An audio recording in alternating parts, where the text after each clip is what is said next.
Сәлеметсіздер ме, құрметті көрермендер? Осы оқиғаларды назарларыңызға ұсынбас бұрын бейнеміздің астындағы бір лайк түймесін басуды ұмытпаңыз. Баласын емізген елес. Барлығымыз қуанышты оқиға күтіп тұрған шақта отбасымызға қайғы келді. Әпкем баласын туып дүниеден озды. Күтпеген бөліну бізді селт еткізді. Бұл ажырасу әсіресе тұңғышын күтіп отырған жездеме қиын болды. Қасиетті ырым-жырымдардан кейін де жездем баласына қарамады. Сүйіктісінің өліміне осы сәби себепкер болғандай немқұрайлы қарады. Менің немеремде не айып, деп түсіндірді анам.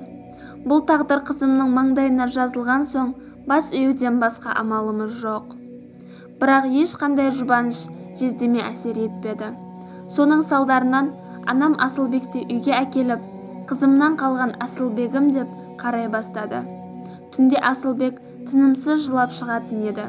Менің анам да ауыр еді. Бір күні анамды аяп бөлмеге кірдім. Біраз тынығып алың, тез ауырып қаласыз, деп көзі жұмылған анамның қасына отырдым. Жатың, анашым. Білмеймін, бала да анасынан айрылғанын түсінсе керек. Тоқсаусыз жылайды, деп анам көз жасын сүртті. Оған да оңай емес.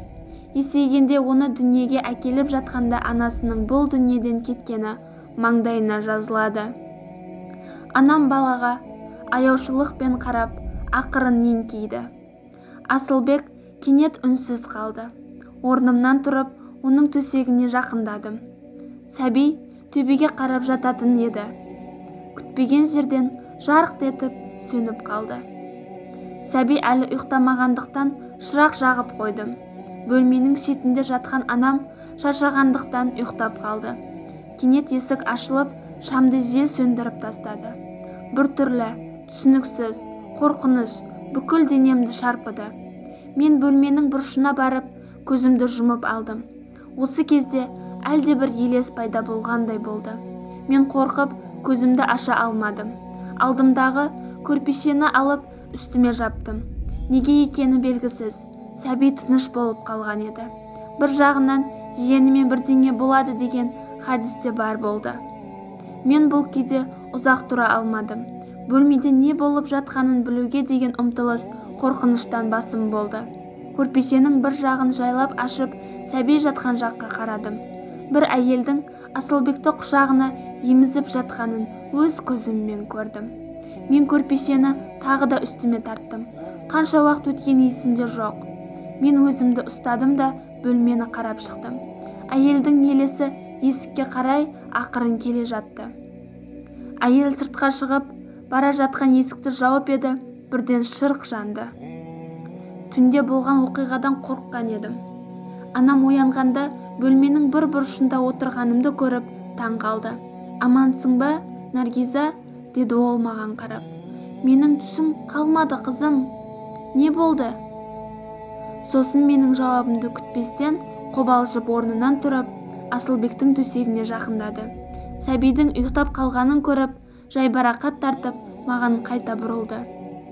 Сен бірдеңеден қорыққан сияқтысың, деді анам қасыма отырды. Асылбекті ұйықтап қалыпты. Басқа күндер таңға дейін демалмайтын. Түнгі құбылыс ерекше, өте қорқынышты болғанымен, бұл туралы анама айтпадым. Күндіз күш-қуат таба білдім. Енді қорқыныштың орнына қызығушылық пайда болды. Түнде жиеніме кім келе жатқанын білу сезімі бәрінен де асып түскендей болды. Анашым, бүгін түнде Асылбекке өзім қараймын. Жақсы ұйықтаңыз, көптен бері демалмадыңыз. Немерем көп ұйықтамайды, шаршайсың, қызым, деді анам. Мүмкін біз кезектесіп қалармыз. Керек емес, анашым, деп тыныштандырдым. Қаласаңыз бөлмеңізге ұйықтаңыз. Егер керек болсаңыз, мен сізді айтамын. Сіз келесі бөлмедесіз ғой.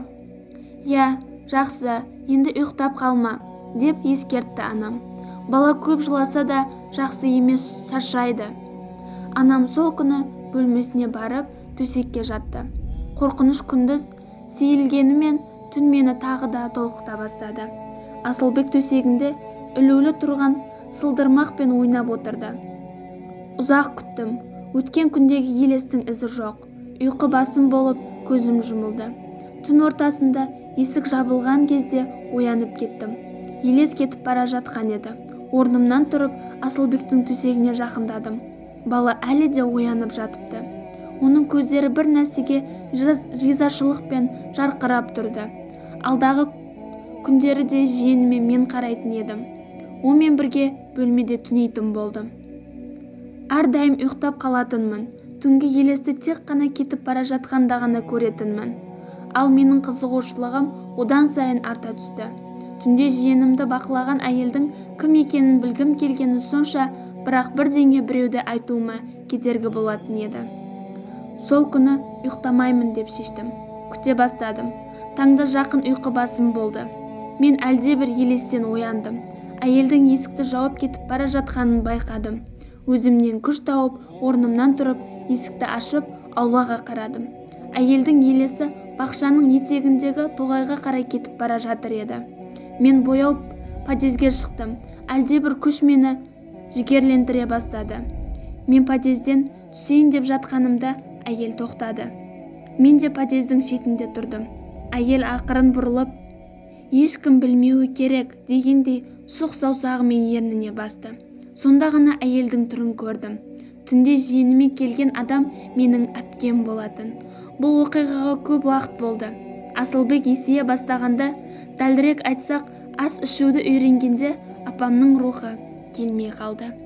Әпкемнің түнде баласын емізуге келетінін сонда ғана түсіндім.